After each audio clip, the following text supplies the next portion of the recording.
Thieth mar SHA odagi puodho chudo mag ute thieth moko ma chudo magi koriw to romo shillings bilion 12.1. Jatatije mar SHA Masi Mwangagi onyiso komiti od bura mar thieth ni SHA bende dhi nyime kod goyo kogno kwayo mag chudo mag ute thieth e bwo okumba machon mar NHIF maromo shillings bilion 33 kendo gigeno tieko chenro e bwo dweche 2 mabiro. Chris Owino nigi ler mathoth.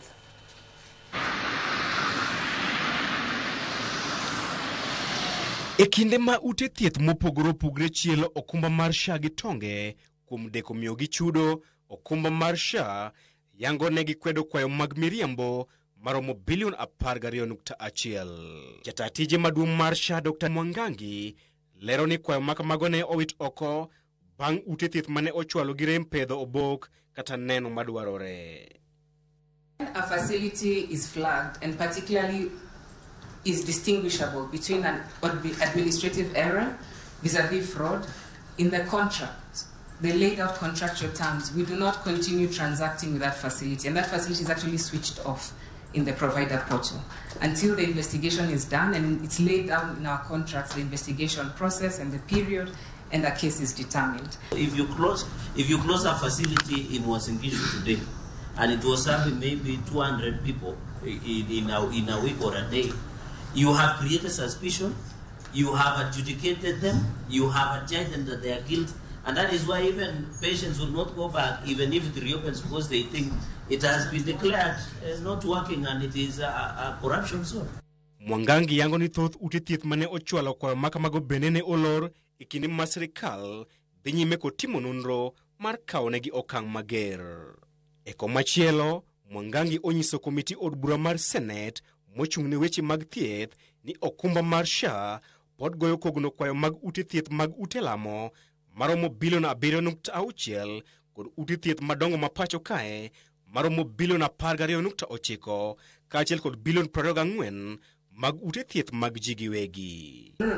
I've separated for you. Faith-based is 7.6 billion. Then when you come to county facilities as well as the national referrals, it's 12.9 billion. And then if you look at private, we have 24 billion. These are claims that are under review.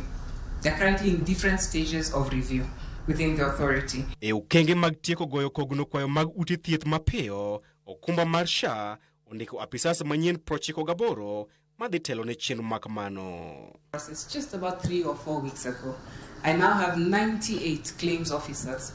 3 weeks ago, I did not have 98 claims officers. I was working with a team of 15 officers. And you all know that SHA has been transitioning from NHIF to SHA.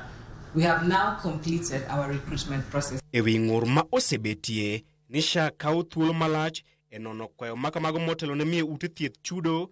SHA osingo ni ute thieth biro yudo chudo e ndalo 90 bang' SHA podho kwayo makamago. So once that claim reaches an officer, and an officer takes action on that claim and says approved, then we have 90 days from that date to ensure that that claim is paid out. Exactly, my point. Yes. Mwangangi bende oyango ni kwayo duto mag NHIF mane SHA okawo idhi tiek goyo kogno e bwo dweche 2 mabiro. Like I said, we verified 4 billion. I have an extra 21 billion that the team just finished this week.